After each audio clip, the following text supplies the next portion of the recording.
Amém? Como passaram na semana passada, refletindo muito sobre o nosso tema. Qual que é o tema mesmo? A cura é o tema do mês. O tema do domingo passado? Ficaram muito traumatizados? Desculpa, gente. A intenção não é essa. Mas olha, prometo que nós vamos ver coisas boas também sobre esse assunto, como sair deles, enfim. E o nosso tema de hoje, continuando o texto, aí você pode abrir em Gênesis 19. Nós vamos continuar o tema de domingo passado e vamos continuar no mesmo texto do domingo passado também, Gênesis 19. Então hoje nós vamos falar um pouquinho sobre não ficar preso no passado. Funcionou? Não fique preso no passado, porque nós falamos de traumas, o que é trauma, que são feridas, são machucados, né? São situações que aconteceram, que de certa forma nos marcaram, né? Lá no passado ou no presente, algo que pode acontecer com qualquer pessoa, só que umas estão mais vulneráveis do que outras. E nós vimos também que tem a questão do ambiente, das questões emocionais e psicológicas, tem também a vida espiritual da pessoa, como ela está, e tem também a questão interpessoal, como isso interfere também as relações, enfim. Mas hoje nós vamos ver que no próprio texto de Ló, como ele reagiu, como as pessoas que ficam presas a traumas, que ficam presas no passado, como elas reagem, quais são as mudanças que acontecem na vida dela.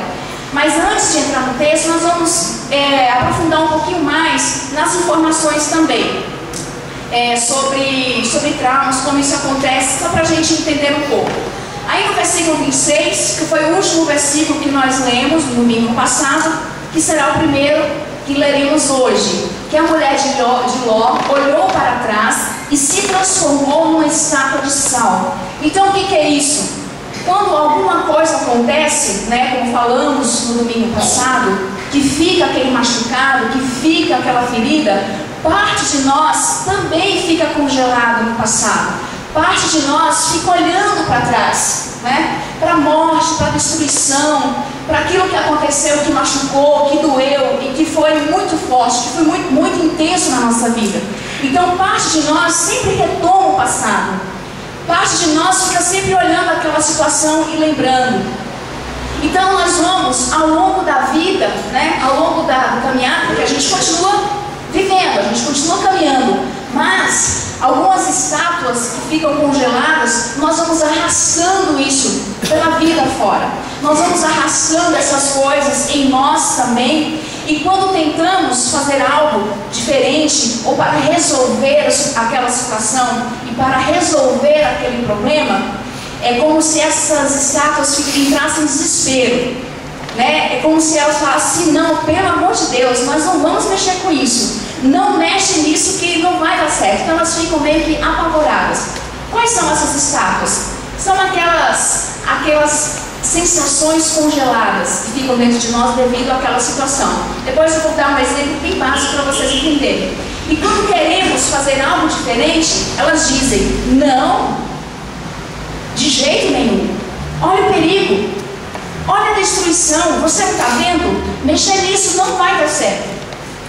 E aí, só para vocês entenderem, eu me lembrei de algo que aconteceu comigo que foi muito interessante. Eu não vou pegar exemplo de ninguém, porque senão eu vou falar que eu estou falando de vocês, da vida de vocês, então eu vou falar de mim.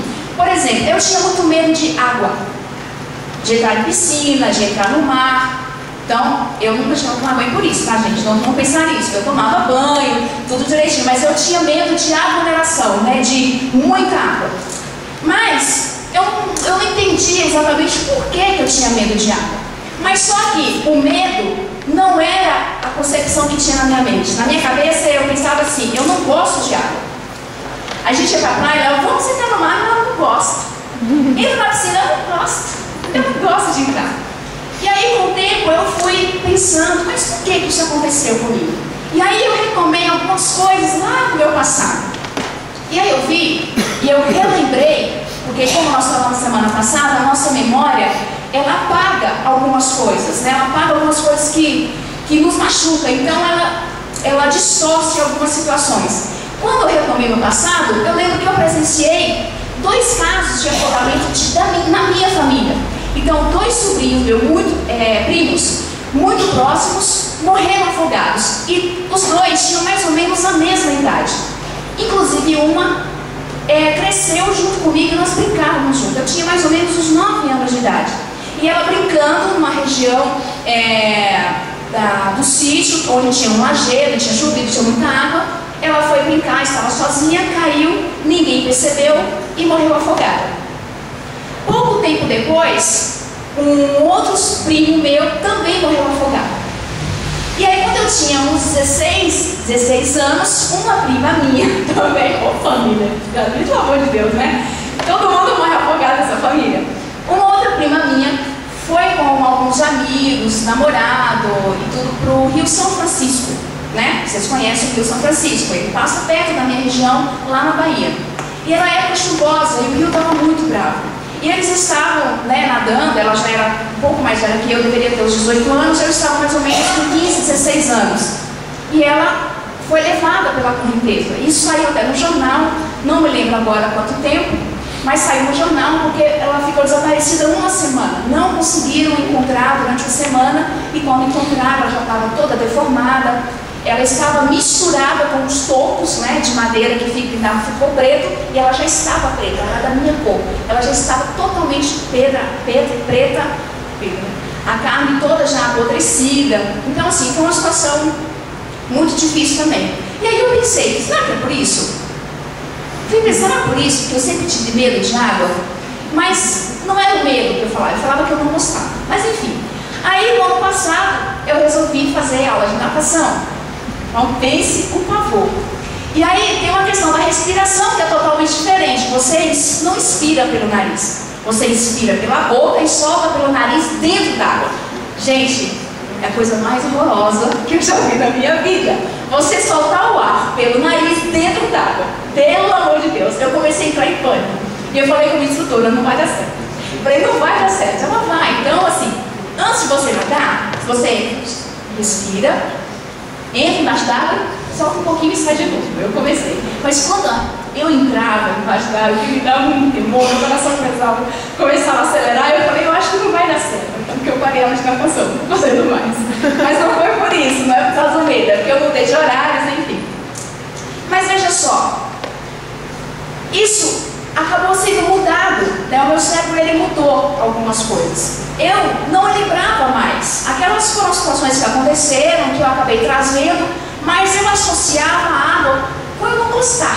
Eu não gostava disso, mas na verdade era um medo por conta dessas experiências que eu tive no passado. Então parte de mim ficou olhando aquela experiência que eu não consegui superar. Aquilo foi muito traumático para mim. Primeiro que eram 2 primos que eram muito próximos de mim. Nós brincávamos juntos. E assim não foi dando certo. Então quando eu pensava em entrar na piscina ou entrar no mar, não, olha o perigo, olha a destruição, olha o que aconteceu. Então é mais ou menos isso que acontece. Quando a gente pensa em avançar um pouco mais, é como se essas estátuas, essa parte dentro de nós que fica congelada, olha assim, não mexe nisso, não vai dar certo. E aí, como nós vimos um pouquinho também na semana passada, algumas pesquisas mostram que tem pessoas que têm predisposição ao trauma. E que quais pessoas são essas? São pessoas extremamente inseguras.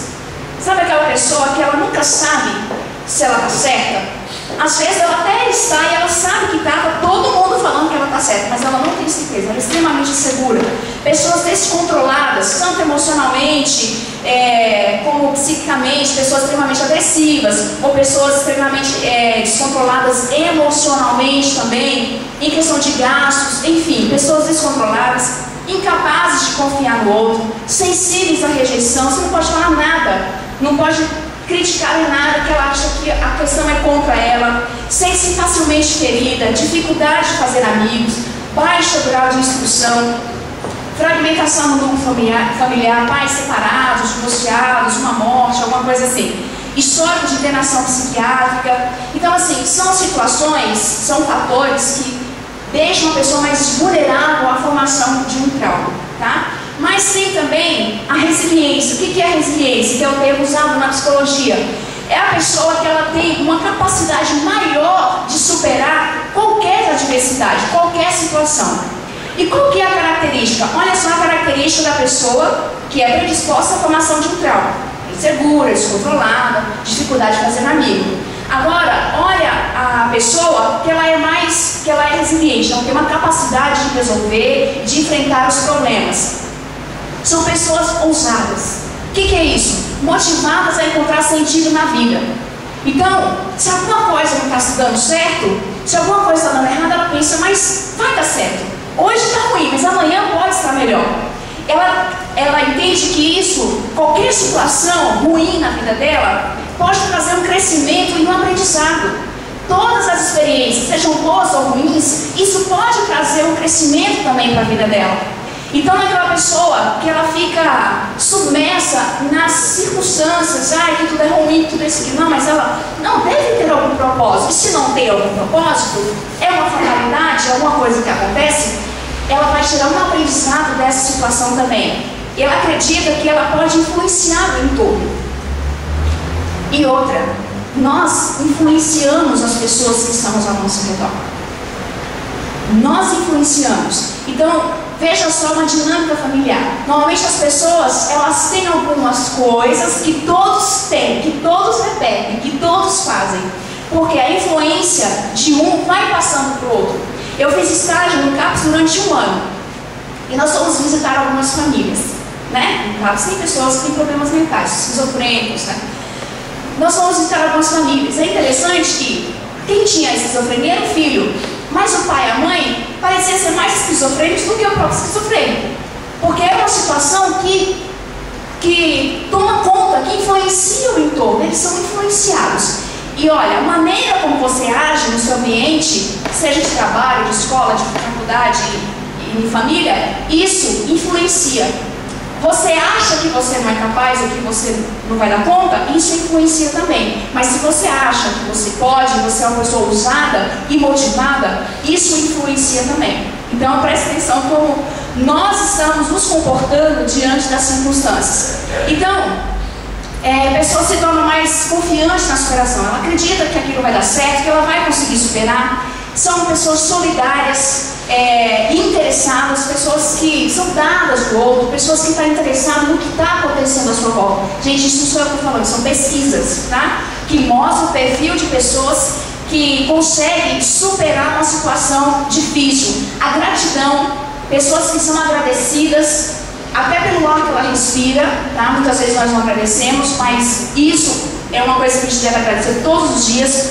O amor, pessoas amáveis, pessoas que amam o próximo, que amam a família. E também, e principalmente, a crença em Deus, em algo superior, né? Eles colocam a crença em Deus ou em algo superior. E por trás disso também a oração, a reza, como qualquer um, independente da sua religião, como eles praticam, como eles fazem. Mas a verdade é que a fé, ela também dá esse suporte, dá contribui e muito para que as pessoas consigam superar, né, qualquer situação traumática, adversidade. Essa resiliência talvez vamos falar um pouquinho mais na semana que vem, tá? Nós vamos contar uma história na semana que vem de uma pessoa que foi resiliente, uma pessoa que está aberta, que ela está mais capaz de superar os traumas. Então, na predisposição, as pessoas que ela é mais predisposta a um trauma, o que acontece? Ela tem um diálogo interno da seguinte maneira: de autopiedade, tadinho de mim, né? Essa pessoa, ela tudo acontece com ela. Sabe aquela situação que só acontece com aquela pessoa?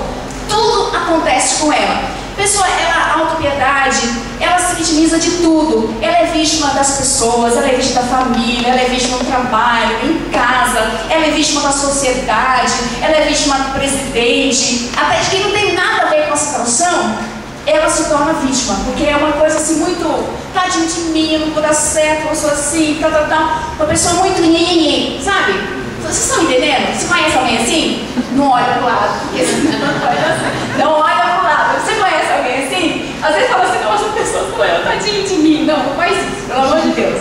Mas assim, a sensação de desamparo, ninguém gosta dela. Ninguém gosta dela. O papagaio não gosta, o cachorro não gosta, o pai não gosta, a mãe não gosta, o tio não gosta, ninguém gosta. Então ela fica nessa sensação de desamparo, de autodepreciação. Nada que ela faz presta. Ah, mas não presta mesmo o que eu faço, tá vendo? A coisa está perfeita. Você diz, nossa, que bacana. Vamos corrigir isso aqui? O que você acha? Tá vendo? Tá vendo? Nada que eu faço presta. Tudo que eu faço tem erro. Então, mas olha, muitas dessas coisas, desses diálogos, são internos. Ela não verbaliza o tempo todo. Muitas coisas acontecem dentro dela. Só que essa situação, essa conversa, gente, nós, cada ser humano, tem muitas vozes internas. Ou não tem? Quando você está tomando banho, você não está fazendo nada. Mas como é que está lá a sua cabeça? E como é que está a sua mente? Não é um barulho? É um barulho tremendo. Você pensa uma coisa, você conversa com você mesmo, você não fala, mas você pensa. Então, muitas coisas estão aqui dentro da nossa cabeça. E aqui dentro também do nosso coração. Só que essas conversas de autopiedade, de autovitimização, depreciação, essas conversas realçam emoções negativas e aumentam o sofrimento psicológico. As pessoas tendem a sofrer ainda mais. Então você já viu aquelas pessoas que parecem que gostam de sofrer? Já viu? Tem pessoas que gostam de sofrer. Mas é porque assim, não é que ela atrai os problemas, é que ela só vê os problemas.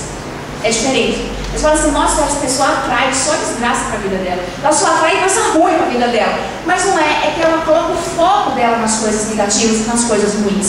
Diferentemente do resiliente, porque o diálogo interno dele é de auto-enfrentamento. Não, eu vou enfrentar a situação. Não, eu vou conseguir vencer. E se ele não consegue vencer, ele passa por cima disso e toca a vida adiante. É de modificação do presente. Hoje não está bom. Ontem também não foi bom. Anteontem também não foi bom, mas amanhã pode ser melhor. Então ele está sempre olhando para o futuro, projetando para o futuro, que pode dar certo. E isso ajuda ele a superar com maior facilidade qualquer problema. Porque isso dá mais resistência psicológica para ele, resistência emocional, ele se socializa mais, ele procura as pessoas. Então, veja só a diferença. É um pouco diferente? É um pouco diferente. Mas porque nós somos diferentes. Isso não significa que a pessoa que tem uma predisposição, ela vai sempre ter um problema, um trauma, alguma coisa assim. Mas eu acredito, e nós acreditamos que em Cristo nós podemos superar os nossos limites, amém? Em Cristo nós podemos superar essas situações que nós muitas vezes vivenciamos. Em Cristo nós podemos sim. Porque se o Filho vos libertar, verdadeiramente sereis livres. Em todo as nossas áreas da nossa vida, social, psicológica, emocional e espiritual. Então, vamos lá. Freud, ele diz o seguinte, e alguns autores concordaram com ele e também. Se uma pessoa não recorda de um trauma, ele provavelmente será reensinado. Lembra que eu falei para vocês que eu não lembrava do que tinha acontecido comigo, mas eu reensinei isso. De que maneira? A minha memória apagou, mas eu reproduzi isso num comportamento. A minha memória, ela não guardou as situações que aconteceram. As primas que morreram, o primo que morreu afogado, que isso causou um certo trauma em mim. Mas eu reproduzi isso no meu comportamento. Eu não gostava de água. Eu não queria entrar na piscina, entrar no mar. Então eu disse o seguinte, nós repetimos o comportamento sem estar ciente de que o trauma está se repetindo. Então a maneira como nós lembramos esse trauma é fazendo igual, é repetindo isso no comportamento. Então de alguma forma nós lembramos, só que inconsciente, não na nossa memória, na nossa ciência, no nosso consciente, mas no nosso inconsciente. Então muitas vezes nós temos pessoas que reagem de uma maneira que nem ela entende. Quer dizer, nem eu entendo porque eu faço isso, mas provavelmente alguma coisa está acontecendo ali, que aconteceu na infância, na adolescência, que a memória apagou e isso está sendo projetado, está sendo reensinado de uma maneira no comportamento dela. Então, só para entendermos um pouco o que aconteceu com o Ló, tá? Então, pessoas que têm a predisposição, a pessoa que ela é mais resiliente, ela superar o trauma e a maneira como nós reagimos diante disso. Nosso comportamento vai dizer muitas coisas. Então, não fique preso no passado, tá? Ló ficou preso no passado. Nós, suas duas filhas, ficaram presos no passado. Porque quando nós ficamos presos no passado, a nossa vida continua, nós caminhamos. Só que nós vamos arrastando algumas coisas em nós. Nós vamos arrastando algumas estátuas, algumas pedras da nossa vida que dificultam a caminhada, que dificultam o progresso, que dificultam o crescimento. Então, o que mudou no comportamento de Ló? Ele ficou preso no passado. Mas o que mudou no comportamento dele? Ele teve algumas condutas de evitação, ok? O que é conduta de evitação? A gente vai ver algumas aqui, algumas que Ló repetiu. Talvez nós repetiremos outras. Mas o que mudou no comportamento de Ló? Nessa conduta de evitação, ele veio à fuga.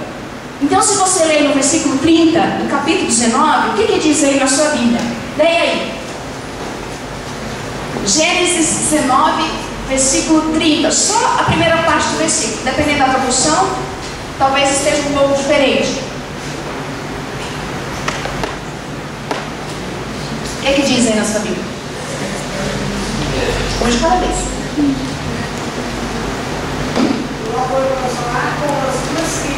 Ló foi para Zoar com as duas filhas. Ele saiu, ele partiu de Zoar.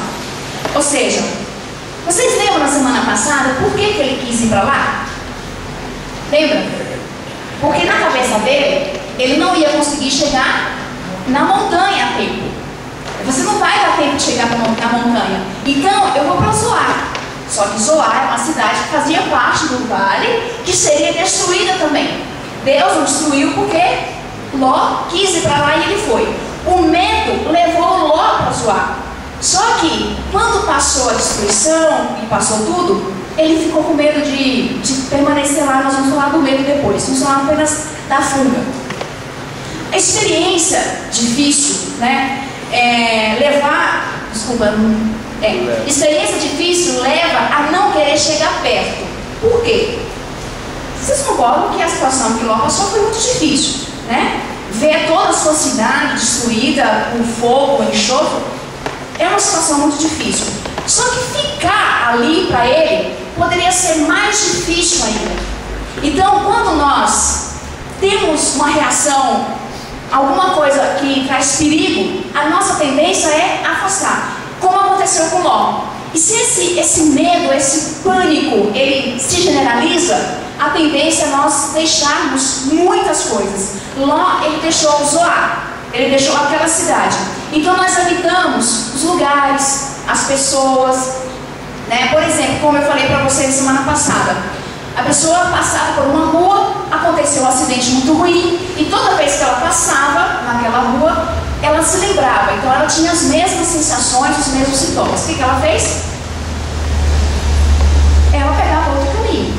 Ela não passava por aquela rua mais. Foi exatamente o que aconteceu com ela. Nós podemos pensar, mas Ló, ele tocou a vida adiante. Ele tocou a vida adiante.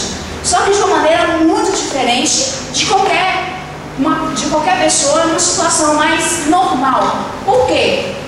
Porque ele muda de lugar. Então podemos mudar de lugar, deixar as amizades, trocar de emprego, a vida continua. Mas vai resolver o problema? Ló, ele fugiu. Mas resolveu o problema dele? A fuga. Então, quando nós fugimos de alguma situação, resolve o problema? Deixar o lugar, deixar a cidade, deixar a família, deixar aquela pessoa, resolve o problema? Porque onde é que está o problema? Onde é que está o problema? Pode ser que algumas vezes estejam externos, mas na maioria das vezes está dentro de nós. E a fuga levou Jó para outro lugar. Aí ele foi para a montanha, tá? Mas o que Ló estava fugindo? Ele estava fugindo do perigo externo ou do perigo interno? Talvez ele pensou assim, vai que Deus resolve completar o trabalho, destruir todo mundo que está aqui, então eu vou sair logo daqui antes que isso aconteça. Mas na verdade, a fuga de Ló não era apenas de um perigo externo. O perigo estava dentro dele. Toda aquela situação ainda estava dentro dele. Ele não conseguiu superar aquilo. Ele ficou preso. Então, cada conduta de evitação reforça e promove a manutenção. Ou seja, toda vez que eu evito aquilo que me lembra aquela situação traumática, que eu evito, essa minha conduta, ela reforça e promove a manutenção daquele medo. Então, toda vez que eu dizer assim, eu não gosto de água, ou porque eu tenho medo de água, eu reforço aquele medo e eu promovo para que ele se mantenha, ok? Então, a nossa postura não deve ser de fuga, mas sim de enfrentamento. Só que Lori não conseguiu enfrentar.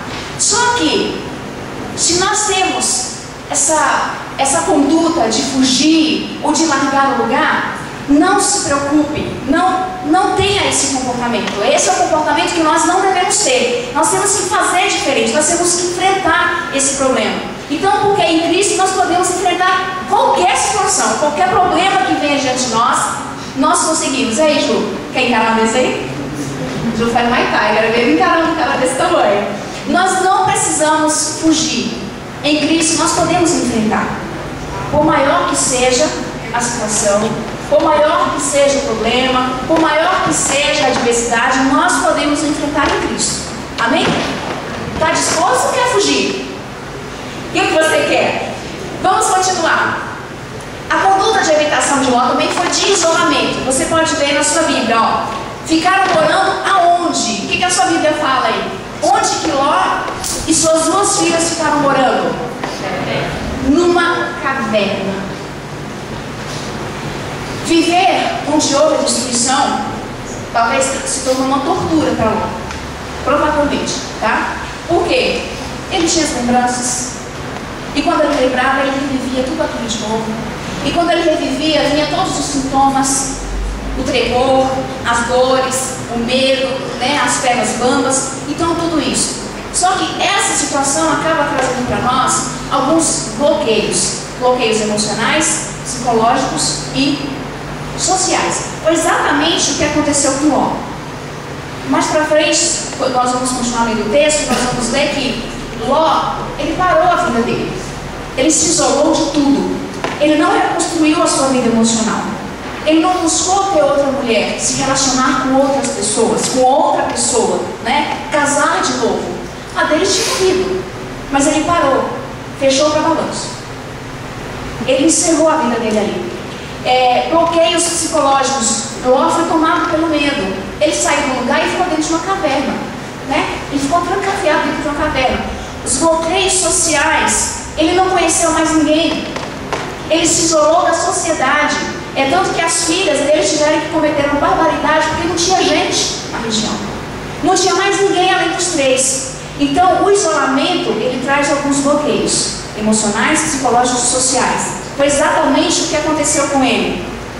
Então, o que significa morar na caverna? Significa que a falta de interação social, a pessoa ela fica ilhada, tá? Ela vai para uma ilha e fica lá. Então, o que isso acontece?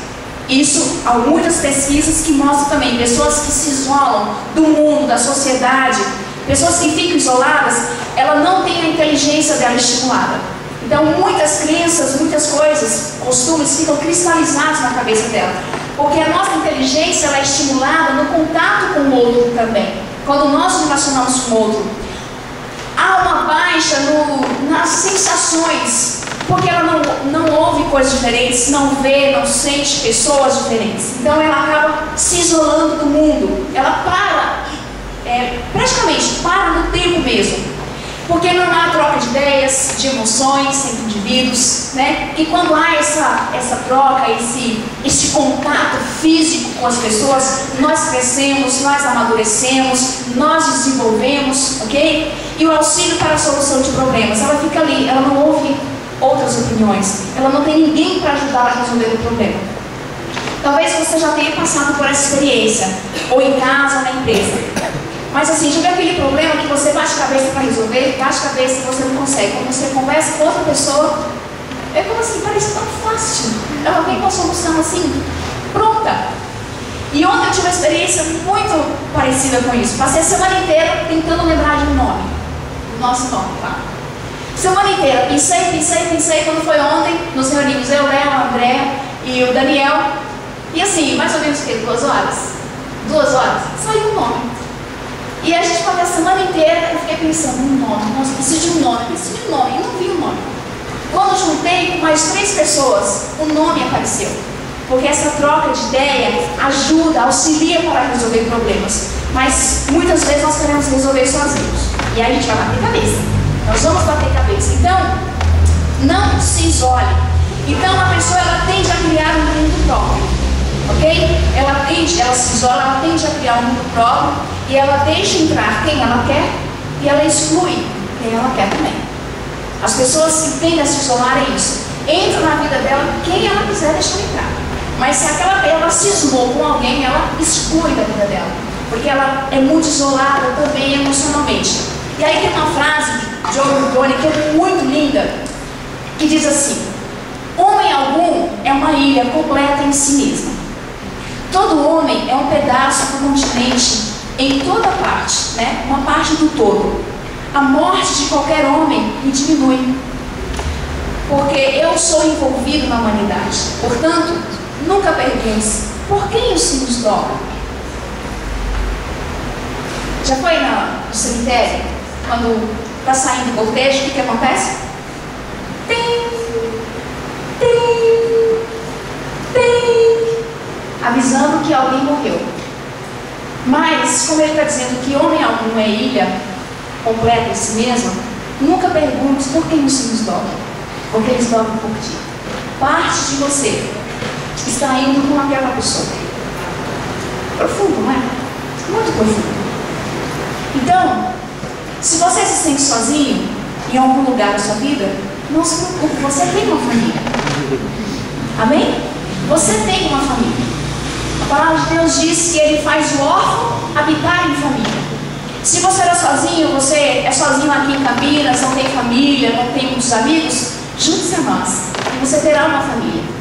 Ou se você já está aqui e ainda assim se sente sozinho, fala: gente, pelo amor de Deus, alguém quer ser meu amigo? E nós vamos ser seus amigos, nós vamos acolher você. Porque a ideia é que nós podemos proporcionar àquele sozinho uma família e acolhê-lo no nosso braço, no nosso colo, na nossa comunidade. Então não faça como Ló, não se isole, não fuja, mas enfrente isso e venha fazer parte dessa comunidade que quer acolher você. Amém? Amém, Amém, gente? Amém. Em nome de Jesus. E o que manteve Ló refugiado no passado? O que manteve Ló refugiado no passado? Foi a falta de coragem. A falta de coragem. Você pode estar pensando assim: então foi o medo. Não foi o medo, apesar da Bíblia falar assim, porque tinha medo de permanecer em Zoar. Mas não foi o medo que fez Jó ficar preso no passado. Então, o que é o medo? O medo é um estado de alerta, tá? O medo, ele é positivo. Quando você, por exemplo, a mulher, no caso, né, você viu uma barata, eu não tenho medo de barata. Mas quem tem medo de barata e barata, o que você faz? Grita, sobe na cadeira, sobe na mesa, sobe em qualquer lugar que a barata não suba, tá? E o pior é se elas voam, né? Que a barata voadora, aí que o bicho pega, aí o ciclo tá feio. Mas é esse estado de alerta, tá? E isso acontece toda uma mudança no nosso cérebro, no nosso organismo, quando nós nos deparamos com uma situação de medo. Porque o medo, ele é proteção e autopreservação. Quando eu sinto medo, eu evito alguma coisa que pode me colocar em risco, que coloca a minha vida em risco. Mas ele pode se tornar um bloqueio quando o medo, ele cresce, ele avança, se torna pavor, se torna um pânico, se torna uma fobia. Aí não é mais um medo, que é de preservação, que é de proteção. Aí já é um transtorno, se torna um pavor, um pânico, uma fobia. Não é o medo ainda. E aí, o medo excessivo, ele paralisa, tá? Que é esse pânico, que é esse pavor. Já viu pessoas em estado de choque? Né? Ela paralisa, ela fica parada, ok? Uma situação de medo, de pânico que aconteceu e ela fica paralisada mentalmente, fisicamente também. Aí Nelson Mandela tem uma frase bonita sobre isso. Ele disse assim: eu aprendi que a coragem não é a ausência de medo, mas o triunfo sobre ele. O homem corajoso não é aquele que não sente medo, mas aquele que conquista por cima do medo. Então o medo não é antônimo, né, digamos assim, de coragem. Ou a coragem é antônimo de medo, tá? Não é. Aí, o que manteve Ló refugiado no passado foi o quê? A falta de coragem. Porque o antônimo de coragem é covardia, não é medo. É o covarde, é aquele que recua. Porque o medo todos nós temos. Todos nós temos medo de alguma coisa, concorda? Mas nem isso nos paralisa. Esse medo não nos impede de avançar. Então, o oposto de coragem é covardia. Tá? É quando nós paralisamos, nós deixamos de fazer aquilo. Mas, para não falar que Jó era covarde, tá? A falta de coragem por toda a situação que aconteceu com ele. Porque a coragem para enfrentar o passado. Ló não teve coragem para enfrentar o passado dele. Ele não teve coragem para recomeçar a vida, para recomeçar um relacionamento, recomeçar um trabalho, recomeçar no meio social. Ele faltou coragem para mudar, para descongelar aquelas estátuas que estavam cristalizadas dentro dele. Faltou coragem para enfrentar novos desafios, né, que a vida traz diante de nós. Falta coragem para construir um futuro diferente. Então ele ficou preso no passado. Faltou coragem. Porque a coragem não é a ausência de medo, é agir apesar do medo. Coragem não é a ausência de medo, é agir apesar do medo. Então, eu estou com medo, estou morrendo de medo, mas vamos lá. Estou com medo de que não vai dar certo, mas vamos lá, não vou parar por isso. Então não tenha medo de despertar quem está acordado dentro de você. Não tenha medo de acordar essas estátuas, essas coisas, esses traumas que estão dormindo dentro de você. Dá um susto nelas. Dá um grito nelas, acorde e siga em frente. Não recue, vai, caminhe. Em nome de Jesus, amém? Se alguma coisa tem te paralisado, acorde isso, desperta e segue a sua vida adiante. O que não pode é você ficar parado no tempo. Você precisa continuar. Então o que acontece quando nós não somos restaurados? Que foi exatamente o que aconteceu com a família de Ló. Acontece que o trauma, as situações que rouba todas as possibilidades. A possibilidade de fazer escolhas. Lembra das filhas de Ló, o que elas fizeram? A mais velha chegou para a mais nova e falou que, olha, meus pais já estão velhinhos, né? Só tem eu, você e eu, e ele já está velho. Não tem homem. Não tem homem nessa região. Imagino que as filhas de Ló ficaram desesperadas, porque o pai morrendo e só as duas, perdidas no meio do nada. Então, o que elas fizeram? Embebedaram o pai. E primeiro a mais velha passou a noite com ele. No incesto, para ter um filho. Ela não foi capaz, eles não foram capazes de ter uma escolha diferente. Mas a própria filha embebedou o pai, teve relação com eles para engravidar e ter filhos, para dar continuidade à descendência. A mais nova, na noite seguinte, fez a mesma coisa, por orientação da mais velha. Então, essa noite eu fiquei com meu pai, essa noite vai ser você. Você pode pensar assim, nossa, mas foi uma questão de honra preservar a descendência. Foi? Depende do ponto de vista. Porque os filhos dessas duas mulheres foi o povo que mais deu trabalho para o povo de Israel. De idolatria e de imoralidade sexual. Um povo que o tempo todo no Antigo Testamento Deus está falando deles, os Moabitas. Baal Peor, idolatria. Baal Peor, que era um povo também, era um deus dos Moabitas. Eles sacrificavam crianças vivas. Era um povo que sacrificava crianças vivas. E Israel queria imitar essa atitude deles.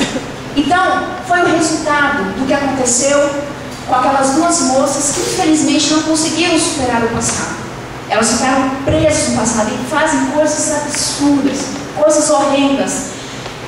Não conseguem responder aos desafios que a vida nos traz. Elas não conseguiram enfrentar novos desafios, desfrutar das alegrias e triunfos alcançados. Essas situações que nos deixam presos nos faz isso conosco. A gente não consegue se alegrar. A gente não consegue desfrutar das coisas que nós alcançamos. Amar melhor e se amar, se deixar ser amado. Viver a vida de uma maneira mais saudável. A convivência saudável. Foi isso que aconteceu.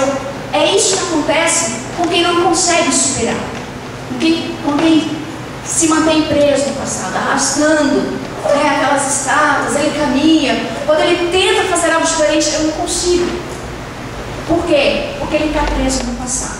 Então, você quer se aproximar e descongelar essa estátua que está dentro de você? Você quer olhar para ela e quer dizer assim, preciso acordar esse monstro que está dentro de mim. Eu preciso resolver, preciso ter coragem de enfrentar. Você quer ser restaurado? Porque Deus pode restaurar. Deus poderia ter restaurado Ló e suas 2 filhas. E Ele queria. Mas eles ficaram tão presos no passado que eles se fecharam para a realidade. Deseja construir um futuro diferente? Eu sei que você pode. Então, se alguma coisa te mantém refugiado no passado, te mantém preso no passado, você pode seguir em frente. Amém?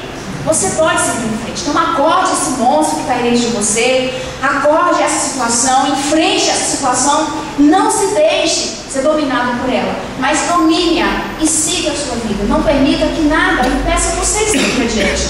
Deus pode ajudar você. Domingo que vem nós vamos falar sobre fazendo as pazes com o passado. Nós vamos falar de uma história de um homem muito interessante, muito incrível, que conseguiu superar, fazer as pazes com o passado dele e seguir adiante. Todo mundo dizia que ele tinha tudo para dar errado, que ele tinha tudo, contribuía para que tudo desse errado na vida dele, mas ele fez diferente e ele conseguiu tocar a vida adiante, porque ele resolveu o passado, deixou o passado no lugar dele. Lugar de passado é no passado. Se ele está no presente, ele ainda não é passado. Ok?